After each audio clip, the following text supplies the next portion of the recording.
నమస్కారం. ETV live ఆధ్యాత్మిక channel ప్రేక్షక మహాశైలకు స్వాగతం.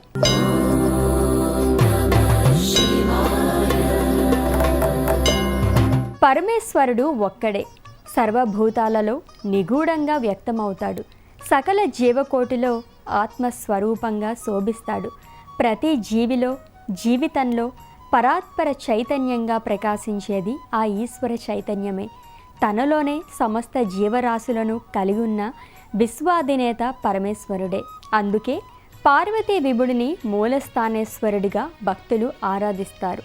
నెల్లూరు పట్టణంలో ప్రఖ్యాతగాంచిన శ్రీ మూలస్థానేశ్వర స్వామివారిని మహాభారతం రచించిన తిక్కన సైతం ఆరాధించారని చారిత్రక ఆధారాల వలన తెలుస్తోంది. అంతటి విశిష్టమైన నెల్లూరు మూలపేట శ్రీ మూలస్థానేశ్వర స్వామివారి దివ్యధామాన్ని నేటి తీర్థయాత్రలో నేత్రపర్వంగా వీక్షించి తరిద్దాం.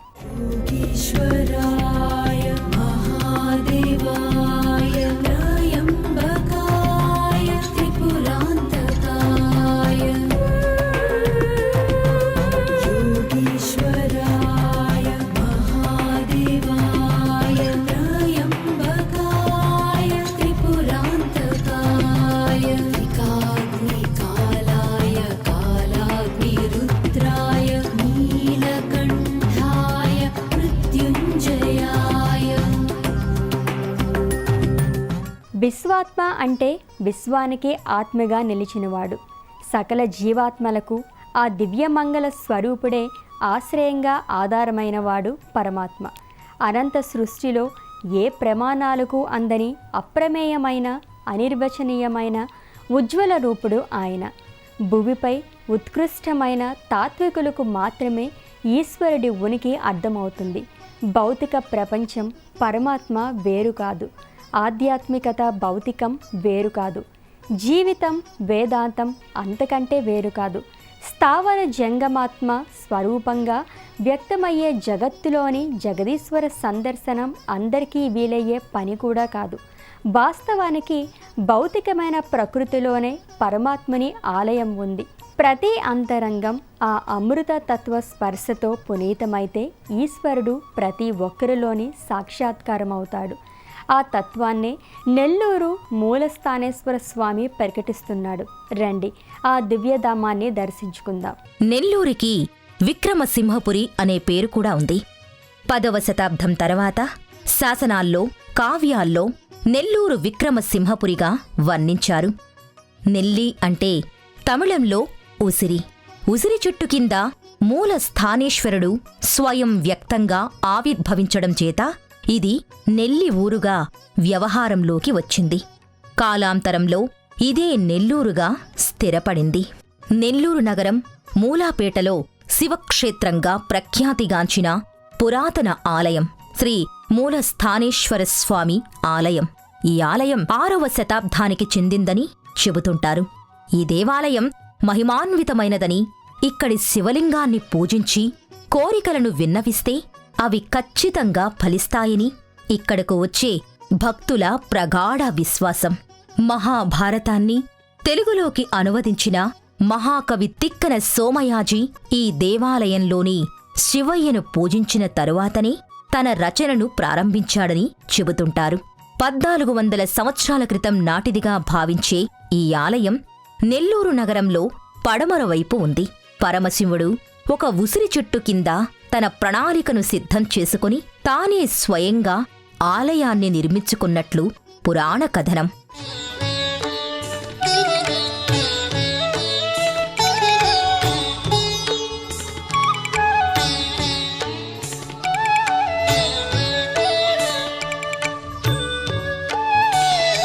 మనోబుద్ధ్యహంకార చిత్తాని నాహం न च श्रोत्रजिह्वे न च घ्राणनेत्रे न च व्योमभूमिर्न तेजो न वायुः चिदानन्दरूप शिवोऽहं शिवोऽहं. నెల్లూరు నగరంలో సువిశాలమైన ప్రాంతంలో ప్రధాన రహదారి పక్కన స్వాగత తోరణం వర్ణరంజితంగా ఆది దంపతులైన పార్వతీ పరమేశ్వరుడు, వినాయకుడు, కుమారస్వామి సహిత కళాకృతులతో భక్తులకు ఆహ్వానం పలుకుతున్నట్టే ఉంటుంది. పంచకలశ సమన్విత రాజగోపురం శతాబ్దాల నాటి ఆధ్యాత్మిక వైభవాన్ని అమోఘంగా ప్రకటిస్తుంది. రాజగోపురం ముందు ముఖ మండపంపై పరమేశ్వరుడి భారీ విగ్రహం యాత్రికులను, భక్తులను అమితంగా ఆకట్టుకుంటుంది. 13వ శతాబ్దంలో మనుమసిద్ధి మహారాజు ఈ ఆలయ రాజగోపురాన్ని నిర్మించాడని చారిత్రక ఆధారాల వలన తెలుస్తోంది. మూల స్థానేశ్వరస్వామి ఆలయానికి ముందు భాగంలో లంబోదరుడైన విఘ్న వినాయకుడి భారీ విగ్రహం సర్పజన్యుదుని రూపంలో నెలకొనుంటుంది. ఇష్టమైనది వదిలిన నీకడ ఇష్టకామ్యములు తీర్చే గణపతి, కరుణను పురియుచు వరములను సగుచు నిరతము పెరిగే మహాకృతి, సకల చరాచర ప్రపంచమే సన్నుతి చేసే విఘ్నపతి, నీ గుడిలో చేసే సత్య ప్రమాణం ధర్మదేవతకు నిలుపును ప్రాణం, విజయ కారణం విఘ్ననాశనం కాణిపాకమున నీ దర్శనం. భక్తులు ఈ దివ్య మంగళకర మూర్తి చుట్టూ భక్తి శ్రద్ధలతో ప్రదక్షిణలు కావించి స్వామి అనుగ్రహంతో రాజగోపురం ద్వారం నుండి మూల స్థానేశ్వరుడి ఆలయ ప్రాంగణంలోకి వెళ్లేందుకు ఉద్యుక్తులవుతారు. ఈ నేపథ్యంలో భక్తులు రాజగోపురం ముఖమండపంలోకి ప్రవేశించి పైకి చూడగానే శివలింగం 12 రాసుల చిత్రం దృశ్యమానమవుతుంది. లయకారుడు కాలరూపుడైన పరమేశ్వరుడే మానవాళికి శుభాశుభ ఫలితాలను ఇస్తాడని ఈ చిత్రం ద్వారా విదితమవుతుంది. రాజగోపురానికి ఇరువైపులా విఘ్నేశ్వరుడు, కుమారస్వామి చిరుప్రతిమలు కొలువుదీరుంటాయి. రాజగోపురం ద్వారంపై పంచాక్షరీ మంత్రం లిఖించి ఉంటుంది. భక్తులు అంతరంగంలో పంచాక్షరీ మంత్రాన్ని స్మరించుకుంటూ ప్రధాన ఆలయ లోగిలిలోనికి అడుగుపెట్టగానే అనిర్వచనీయమైన అనుభూతికి లోనవుతారు.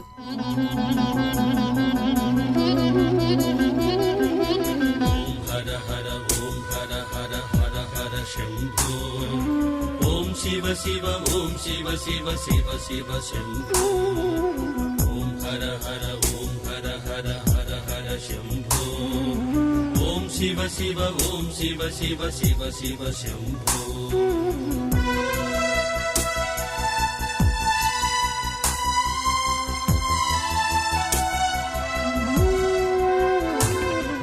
సాక్షాత్తు ఆది దంపతులైన శివపార్వతుల కళ్యాణానికి అతిథులుగా వచ్చామా అన్నంత దివ్యానుభూతికి లోనవుతారు భక్తులు. ఎందుకంటే ప్రధాన ఆలయ ముఖమండపంపై శివకళ్యాణ ఘట్టాలకు చెందిన శిల్పకళాకృతులు వర్ణరంజితంగా, రమణీయంగా, మనోహరంగా, మనోజ్ఞభరితంగా గోచరిస్తాయి. ధ్వజస్తంభానికి ముందు ప్రధాన ఆలయానికి మధ్యలో నంది మండపం నెలకొనుంది. అంతరాలయ ముఖద్వారం పంచలోహ తాపడంతో సమున్నతంగా ప్రకటితమవుతూ శతాబ్దాల నాటి వైభవానికి దర్పణం పడుతుంది.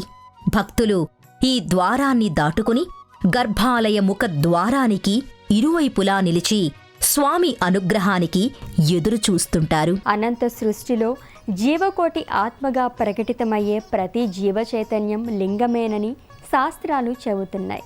ఆ ప్రామాణికాలకు నిదర్శనాలై శైవక్షేత్రాలు.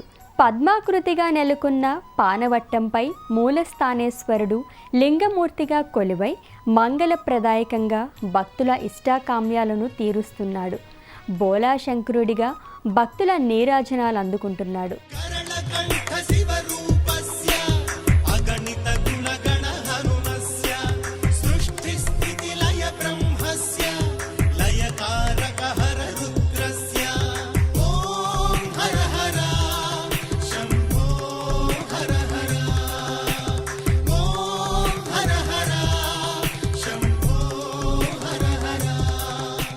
పూర్వం త్రినేత్రుడని పిలువబడే ముక్కంటిరెడ్డి వద్ద పెద్ద పశువుల మంద ఉండేది.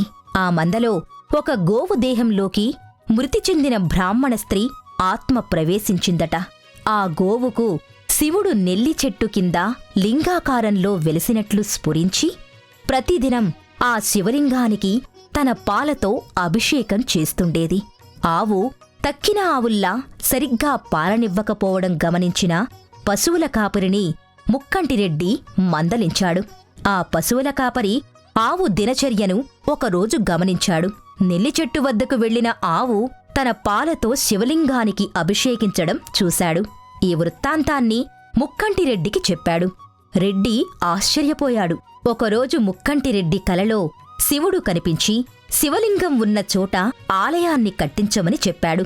ఆ ప్రకారమే ముక్కంటిరెడ్డి ఇక్కడ ఆలయాన్ని కట్టించాడని తల పురాణ కథనం. గర్భాలయంలో మూలస్థానేశ్వరుడు పద్మాకృతిలో ఉన్న పానవట్టంపై మోక్షప్రదాయకుడిగా భక్తుల నీరాజనాలందుకుంటూ విరాజిల్లుతున్నాడు. మూలస్థానేశ్వరుడి దర్శన భాగ్యం కోసం నిత్యం భక్తులు తండోపతండాలుగా తరలివస్తారు. పరిసర ప్రాంతాల్లోని భక్తులు స్వామివారి దర్శన సేవలు చేయకుండా ఏ పని ప్రారంభించరంటే అతిశయోక్తి కాదు. అనంత సృష్టిలోని ఆదిలింగ రూపుడైన మూలస్థానేశ్వరుడి మంగళప్రదమైన లింగమూర్తికి నిత్యం పంచామృతాభిషేకాలను వైభవోపేతంగా నిర్వహిస్తారు. ప్రతి సోమవారం ఏకాదశ రుద్రాభిషేక సేవలను జరుపుతారు. ఈ సమయంలో ఆలయమంతా పంచాక్షరీ నామస్మరణలతో ఆధ్యాత్మిక వాతావరణం నెలకొంటుంది. అభిషేక ప్రియుడైన మూలస్థానేశ్వరుడు అభిషేకానంతరం సర్వాలంకార శోభితంగా భక్తులకు దర్శనమిస్తాడు. కొలిచిన భక్తుల కొంగు బంగారంగా వ్యక్తమవుతాడు. సకల ఇష్ట కామ్యాలు ఈడేరుతాయని భక్తుల ప్రగాఢ విశ్వాసం. భారతేతిహాసమైన మహాభారతంలోని 18 పర్వాల్లో దాదాపు 13 పర్వాలను ఏకబిగిన రచించిన తిక్కన సోమయాజి ఈ మూలస్థానేశ్వరుడిని ఆరాధించాడని ప్రతీతి. యజ్ఞ యాగాది క్రతువులను కూడా ఈ ఆలయ ప్రాంగణంలోనే నిర్వహించాడని చెప్తారు.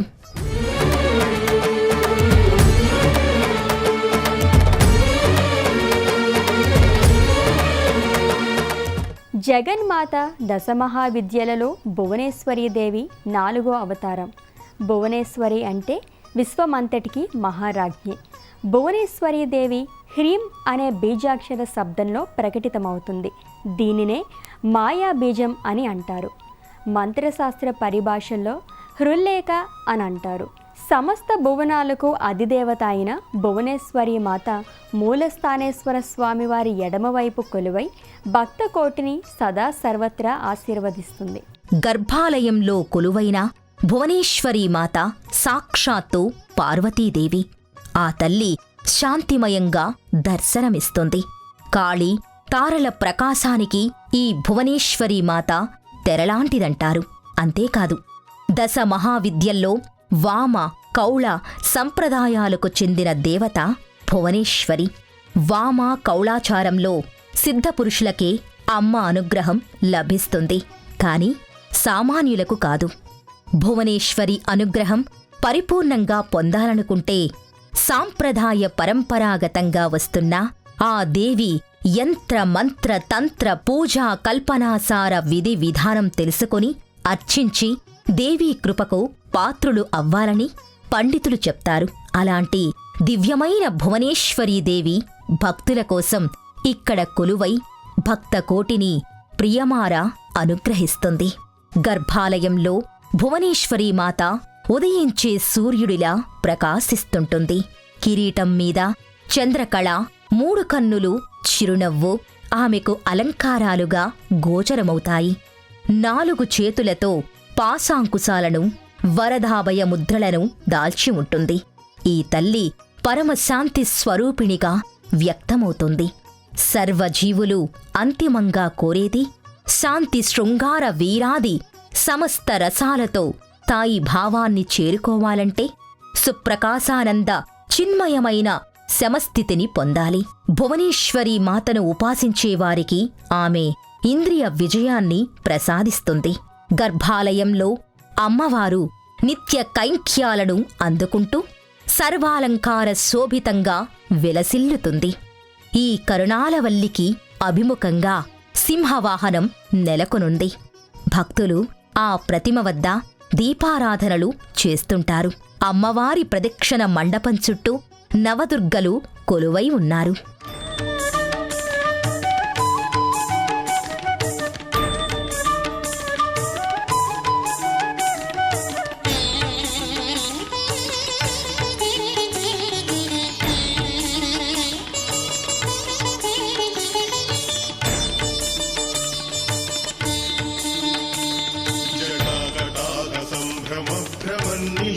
నిర్ఝరీ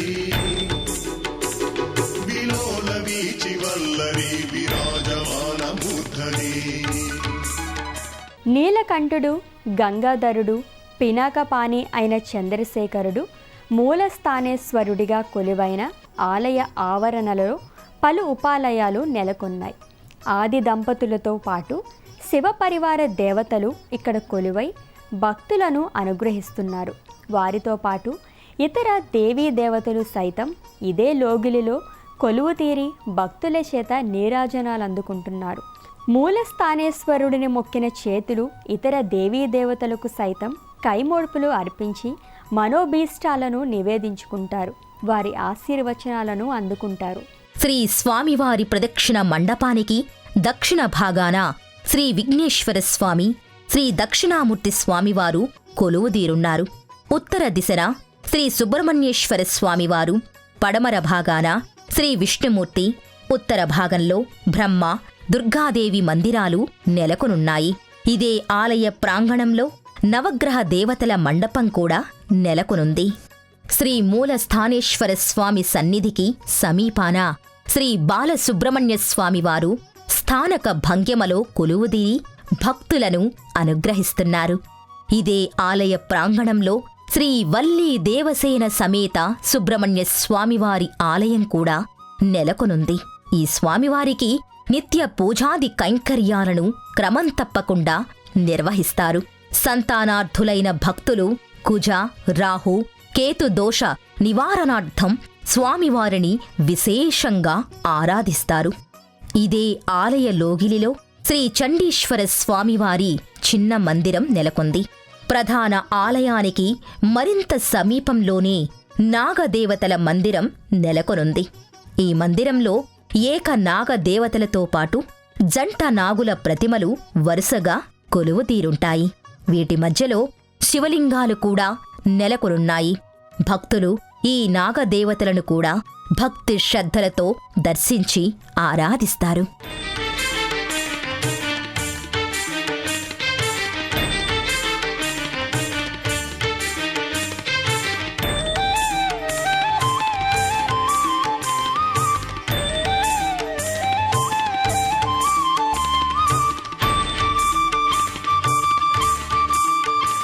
శతాబ్దాల నాటి నెల్లూరు మూలస్థానేశ్వర స్వామి ఆలయం ఏడాది పాటు ఎన్నో ఉత్సవాలతో ఆధ్యాత్మిక కేంద్రంగా వెలిసిల్లుతోంది. ప్రతి ఏడాది వచ్చే మాఘమాసంలో స్వామివారికి బ్రహ్మోత్సవాలను అంగరంగ వైభవంగా నిర్వహిస్తారు. వసంతోత్సవాలు అత్యంత ఘనంగా జరుపుతారు.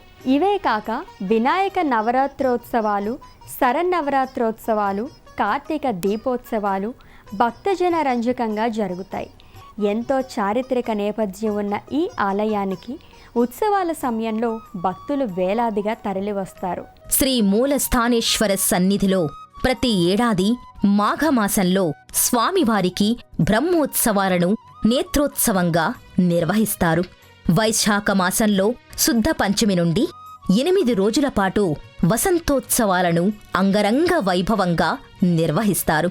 ఈ రోజుల్లో ఆలయమంతా మంగళప్రదమైన మంగళ వాయిద్యాలు, స్వామివారి అమ్మవార్ల పల్లకీ సేవలతో వేలాది మంది భక్తుల భక్తి పారవశ్యంతో పులకించిపోతారు. ఈ క్షేత్రంలో శరన్నవరాత్రోత్సవాలు, కార్తీక దీపోత్సవాలు, పుష్యమాసంలో నటరాజోత్సవాలు అత్యంత మనోహరంగా ఏడాది పొడవునా కొనసాగుతాయి. ప్రతి శుక్రవారం అమ్మ సన్నిధానంలో నవావరణ సహిత కుంకుమార్చనలను ఘనంగా నిర్వహిస్తారు. శ్రావణమాస పర్యంతం అమ్మవారికి విశేష పూజాది కైంకర్యాలను వైభవోపేతంగా జరుపుతారు. ఈ రోజుల్లో ఆలయమంతా మహిళా భక్తులతో ఆధ్యాత్మిక సందడి నెలకొంటుంది. ఎటు చూసినా దీపారాధనలతో ఆలయం జ్యోతిర్ధామంగా ప్రకాశిస్తుంది. రాత్రివేళల్లో తారాపథం భువిపైకి వచ్చిందా అనేంత దివ్యానుభూతి కలుగుతుంది. ఆంధ్రప్రదేశ్ రాష్ట్రంలో నెల్లూరు పట్టణంలోని మూలపేట ప్రాంతంలో కొలువైన శ్రీ మూలస్థానేశ్వర స్వామివారి ఆలయానికి ఎలా చేరుకోవాలి, అలాగే ఆలయ సందర్శన వేళలకు సంబంధించిన విశేషాలను ఇప్పుడు చూద్దాం. హైదరాబాద్ నుండి నెల్లూరు రోడ్డు మార్గం ద్వారా 555 కిలోమీటర్ల దూరం ఉంటుంది. విజయవాడ నుండి నెల్లూరు 282 కిలోమీటర్ల దూరం ఉంటుంది. భక్తులు నేరుగా నెల్లూరు బస్టాండ్ వద్దకు చేరుకుని శ్రీ మూలస్థానేశ్వర స్వామి ఆలయానికి ప్రైవేటు వాహనాల ద్వారా చేరుకోవచ్చు. ప్రధాన నగరాల నుండి రైలు సౌకర్యం కూడా లభిస్తుంది. ఇక ఆలయ దర్శన వేళల విషయానికి వస్తే ఉదయం 6 గంటల నుండి మధ్యాహ్నం 1:30 వరకు, తిరిగి సాయంత్రం 5 గంటల నుండి రాత్రి 9 గంటల వరకు భక్తుల దర్శనార్థం ఆలయ ద్వారాలు తెరిచే ఉంటాయి.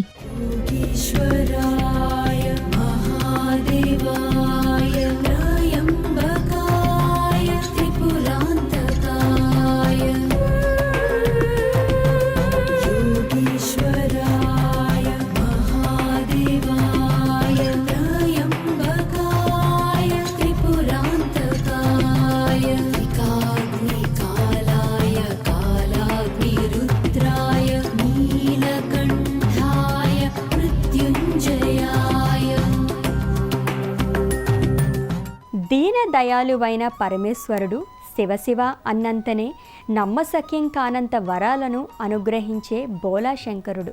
అందుకే ఆ స్వామిని భక్తవశమురుడని భక్తకోటి మనసారా కీర్తిస్తారు. అంతటి మహామహిమాన్వితుడైన లోకాల నేలే లోకేశ్వరుడి దివ్యత్వాన్ని ప్రకటించే మూలస్థానేశ్వర స్వామి ఆలయాన్ని దర్శించుకున్నాం కదా.